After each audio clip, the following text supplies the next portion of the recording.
She's not what you'd expect. She's tough and feisty, but gentle and tender. She makes millions and gives millions to the poor. She cries, she laughs, she teaches, she comforts. This is the Dani Johnson Show. Hi, I'm Dani Johnson. Welcome to the Dani Johnson Show. Hey, have you found yourself in that kind of mind space and even heart space that your value is determined by your work performance? Oh, friend, I've been there before. And it really stinks. It really does. It's like a terrible thing. It really is a serious. In my early days in my career as a business person, if my business was doing well, man, I was on top of the world. Man, I was having parties. I was cooking for everybody. Everything was awesome. And then there were times where, I don't know what it is, but for some reason, especially when I was younger, I'm not saying that young people think like this because I know old people think like this too. But when I was younger, I used to think that, man, when things were really good, it's like, oh, it's going to be here forever. It's almost like I get to ride this wave for the rest of my life. Everything's always going to be awesome. And then when things were not awesome, it was like, oh my gosh, it's going to be like this forever. I was just like a total emotional basket case in all reality. Kind of sad. But here's what I've learned. My confidence and my identity, somehow my identity was tied up with my results at work. And if my results at work were good, then man, I was good, right? But if my results at work were bad, and I got to tell you something, sometimes you could be doing the same. I'll give you a prime example. My first year in business, I had placed an ad. And this ad, like, I'd get 60 calls a day through some advertising I was doing, okay? And then exactly a year later, placing the same ad in the same exact newspapers, there'd be 3 or 4 calls a day. What happened? Well, the market changed. Something changed, meaning some trend had happened that I did not know about, right?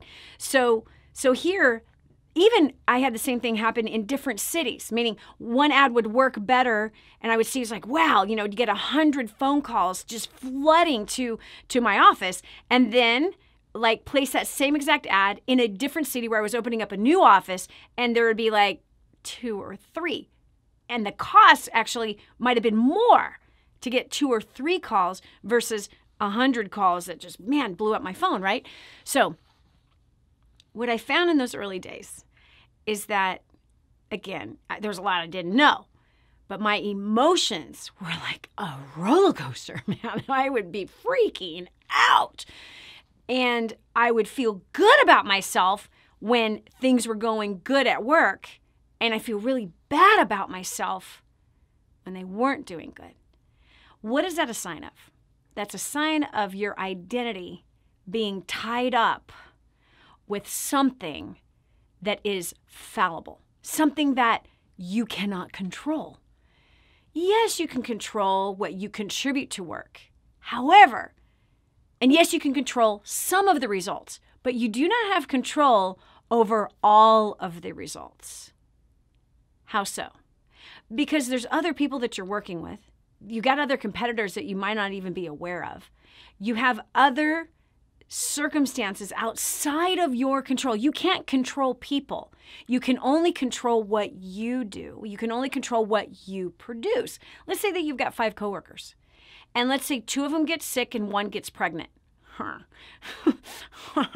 And 1, their spouse gets sick and they have to be at the hospital. That's 4 of the 5 who have all called in sick. You cannot control that. Do you understand? You cannot control if somebody gets the flu. You can't control if somebody's husband got in an accident. You can't control if somebody got pregnant and is throwing up all morning. You cannot control these things. All you can control is your own personal results. But if your identity is tied up in your results at work, then you are on an emotional, mental, spiritual, and physical and financial roller coaster. And that's not the way to live. Check this out. Interesting information. Common false beliefs that Americans have about work, according to Huffington Post, says this: all value lies in performance. That you can step back from production, that you cannot step back from production and tasks for 1 second, or you're a slacker. That busyness is next to godliness.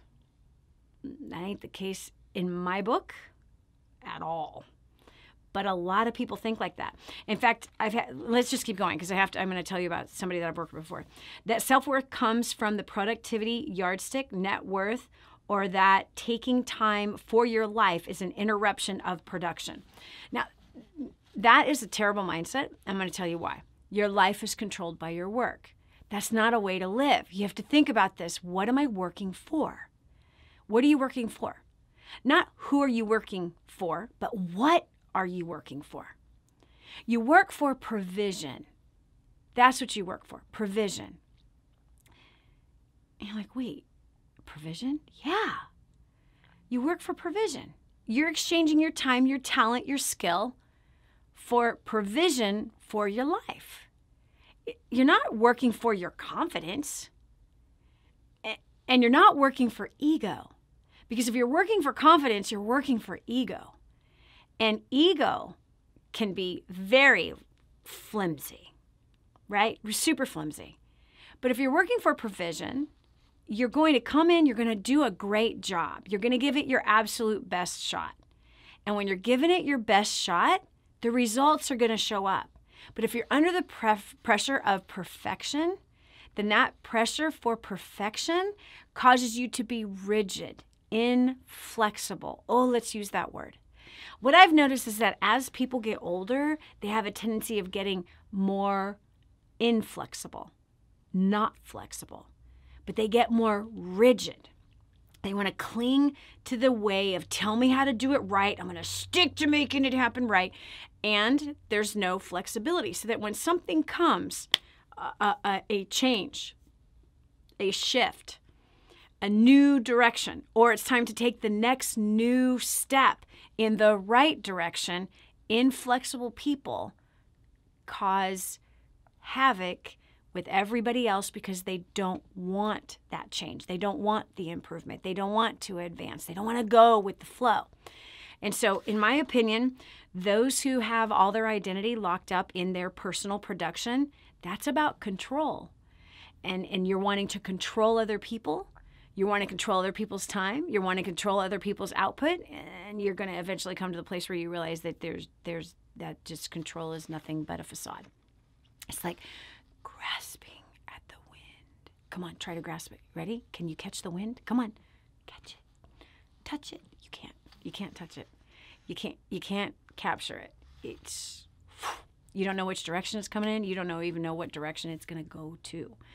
So if you are not taking time to enjoy the life that you're working for, if you're not taking time to enjoy the fruit of your labor, that doesn't mean going into debt. That means time and a nice drive, maybe with your spouse or your boyfriend or your girlfriend. That's like, wow, let's have some enjoyment. Let's have some fun. And by the way, fun is not expensive. Fun is laughter. Fun can happen with you and a deck of cards and another person. Fun can happen, I can't even want to say this, but I heard people belly laughing last night at midnight playing video games in our house. And the someone was my husband. I have never seen him do this, right? Fun, laughing, enjoying with two other people. There's all different types of ways to have fun that really don't cost anything. But I want to make sure that you're doing that.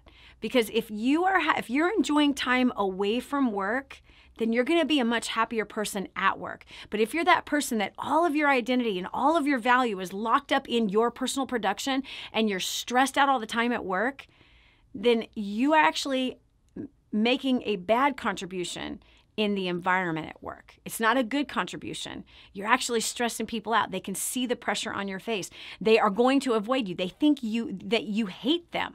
They think that they're in trouble. They think that they're doing something wrong. And we see this often with management who has their whole identity locked up in, can we hit this quarter's goals? Can we make this happen? We have to hit these numbers so that I can get my bonus, right?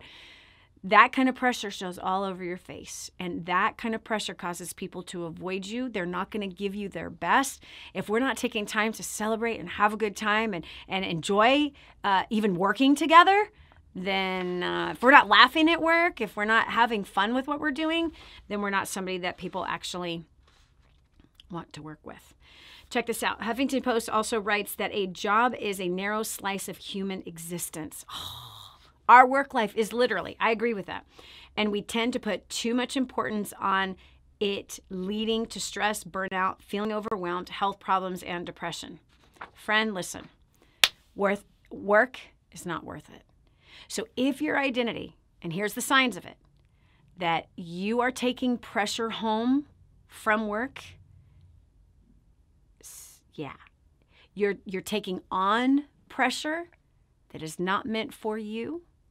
If you're giving it your best, this is something I taught my kids. Your best is good enough. I am not after perfection. I'm after your best. And if you give your best, whatever your best is, so if that comes to grades, if you're absolute best and you know in your heart of hearts you gave it your absolute best working hard in this particular class and that resulted in a C, then I celebrate, I high five, and I'm all over that C. That C is equal to an A+ to me.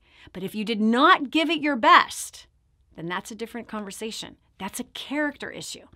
And so giving it our best shot, if you know you're giving it your best and you are aware of your attitude at work and you're aware of like, wow, stress is definitely going to change the environment. No, you want to be the one that is the de-stressor over there. So start enjoying yourself. Disconnect your identity from your work performance. I used to have my identity connected there. It resulted in a heart attack at 24 and a nervous breakdown at 25. It did. All that stress and that pressure almost took my life. So I made the choice, forget about it. I don't care what happens there. I'm going to work diligently. I'm going to work with excellence. I'm going to leave work at work. I'm going to come home and I'm going to enjoy my kids. I'm going to enjoy my husband. I'm going to enjoy life. I'm going to go for a walk. I'm not going to have my whole life centered around work and about the vision of work and all of that nonsense. I disconnected my identity with my work performance and I connected my identity to the living God. And while if your identity is connected to the living God, you are already approved. You are already secure. You are already promoted. If your identity is connected to the living God, you are already accepted. You already have everything right at your fingertips that you would ever need. Your needs are completely cared for. Do you understand what I'm saying? Come on, he says, leave your burdens at my feet. My way is easy, my burden is light. If you are carrying a heavy burden, simply it is because you're not walking with him. And your identity is with the burden instead of with him. So disconnect your identity from work. That doesn't mean don't work with excellence. That doesn't mean to give it your best. No, you will give it your best. Why? Because you already are approved of. You are accepted. You are already secured. Your future is secured. You are provided for because ultimately he is your provider and he's given you the provision of this work to do, to make money, to provide for clothing for some of you, food for others of you, for entertainment, more entertainment, and lots more entertainment for others of you. For others of you, just peace time alone, just relaxing, okay? All right, so I don't know what you thought about today, but here's one thing I do know. There's various different mindsets that you might have. There's certain kind of belief system that has you wired that you grew up with, which is what I call performance-based acceptance, which means that you are driven by performing in order to get accepted.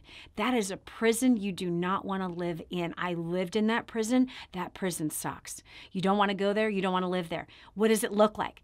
You are performing to gain acceptance. That's when your identity is locked up in work, for example. Your identity could be locked up in your marriage, for example. That, man, if my marriage is good, then I'm good. If my marriage is challenging, then I'm bad. Okay. If your kids are good, then you're good. But if your kids are bad, then I'm bad. Okay. That's all identity issues tied to all the wrong things. Now, those things have power to control you. If you want help coming out of that, I want to direct you and I want to give you a free gift. It's called First Steps to Wealth. It's a book. It's a powerful book that has gotten results for so many people. It's going to help you discover what is inside of your head and inside of your heart that is driving you to painful places and painful things that do not fulfill or satisfy you. firststepstowealth.com. You pay the shipping to get it to your house because we paid the shipping to get it from the publisher to our warehouse. So from our warehouse to your house, you cover that exchange and we'll send you the $15 book absolutely free. firststepstowealth.com. That's so that you will be able to disconnect that identity that is driving you crazy, driving too much pressure, too much stress, and making work not worth it. You want to find more enjoyment out of your work?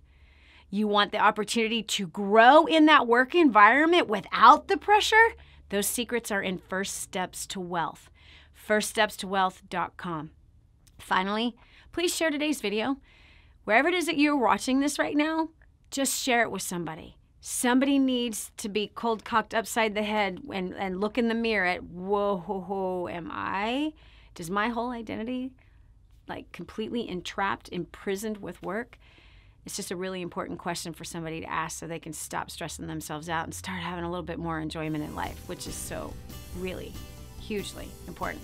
All right, that's it for me for right now. God bless you, and we'll talk to you soon.